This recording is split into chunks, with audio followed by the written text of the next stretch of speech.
Anthony Pietrobono here, back with another video. And in today's video, I got a lot of messages from you guys asking how I'm dealing with the current correction going on. We saw Tesla stock drop up to 25%. The entire market essentially dropped a good 15%. A lot of people are asking me, am I selling? What am I doing? Am I panicking? What's going on? Should I sell? And in this video, I'm gonna answer how we actually deal with corrections like this and little pullbacks. I've watched Tesla stock drop over 50% and I've watched the stock do that without making any decisions. I have learned that the best thing to do through recessions is nothing.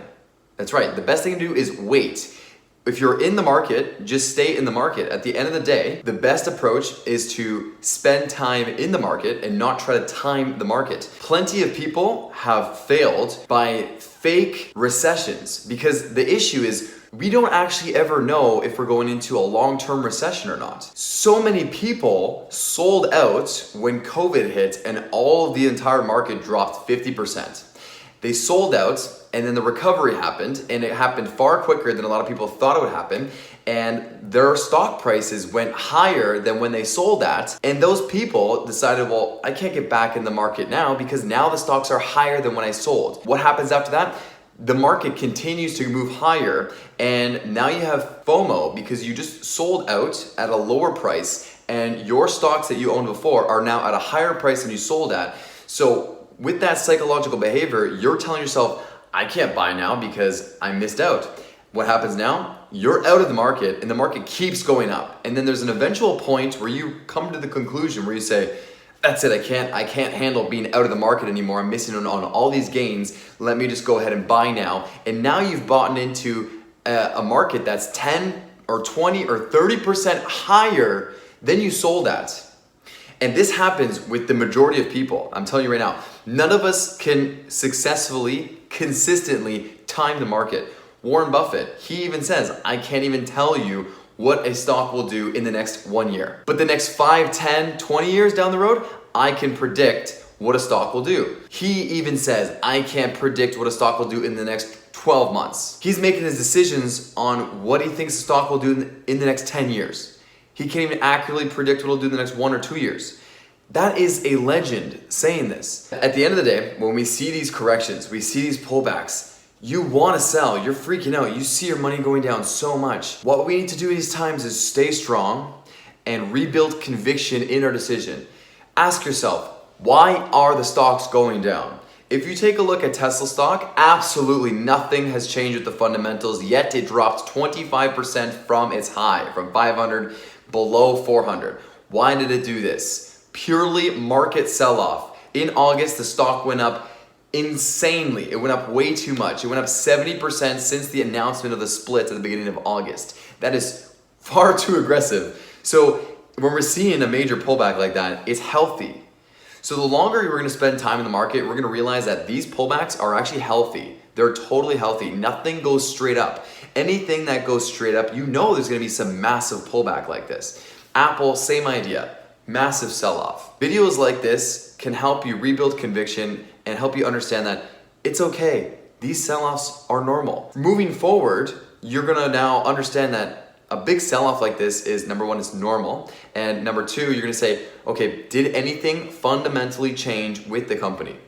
You do your research, and if nothing fundamentally changed with the company, yet all these people sold, you know that it's just going to go back up. The stocks are going to change hands. The people who sold were people who are in it for momentum trades. They're short-term traders. The people who sold off wanted to swing trade. There are multiple types of investors. There are swing traders. There are people who buy a stock for it to go up based on news that are coming out for the next 1, 2, 3, 4, 5, 6, 7, 8 weeks, anywhere from 1 week to 2 months or even 3 months. Those are the swing traders. They're in that for the short-term gain, and they sell out.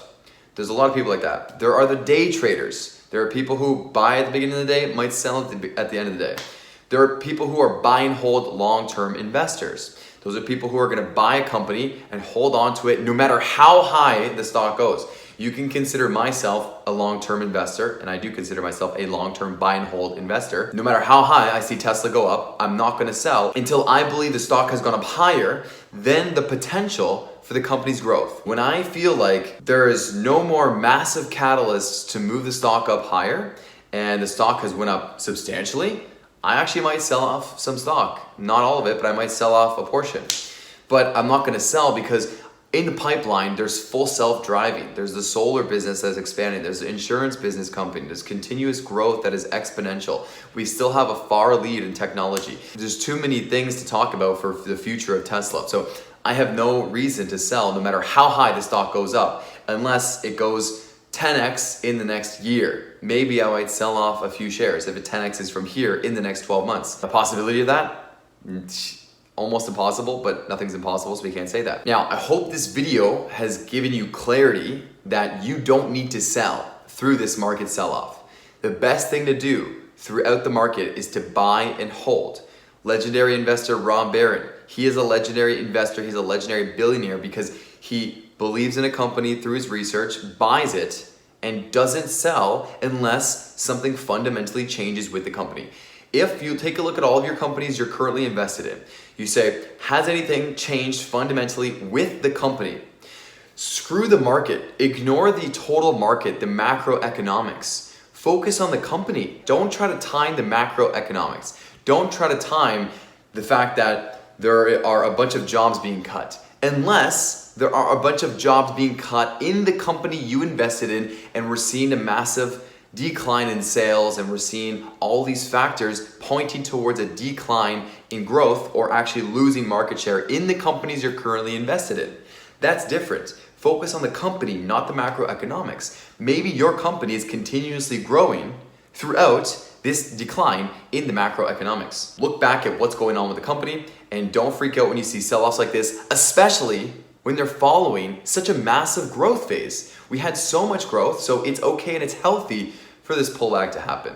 Stay strong, hold your conviction throughout this, and always remember, these are buying opportunities. You wanna be greedy when people are fearful, and you wanna be fearful when everyone is greedy.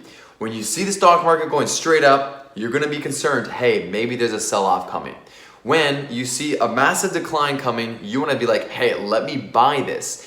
It's very hard for the human psychology to do the opposite, to do what I just said, because when others are selling, we think, if others are selling, we should be selling. If others are freaking out, we should be freaking out. What do others know that I don't know? That's what naturally comes in ahead. A great investor takes the opposite approach. We say, hey, all these people are selling, let me buy into this because there is another momentum going upwards coming in the near future. So always remember, when there's massive red days, there's green days coming. When there's a crazy streak of green days, there's big red days coming. It's coming. We don't know when, but it's coming. So just be prepared for it mentally and don't freak out when we see massive red days. Hope you enjoyed the video. Let me know what new topics you'd like me to discuss down below. Let me know if you're buying throughout this sell-off, and subscribe for more videos just like this one. I'm trying to help you build your wealth through stock market investing and personal finance through saving regularly. Give this video a thumbs up if you found some value in it, and I'll see you in the next one.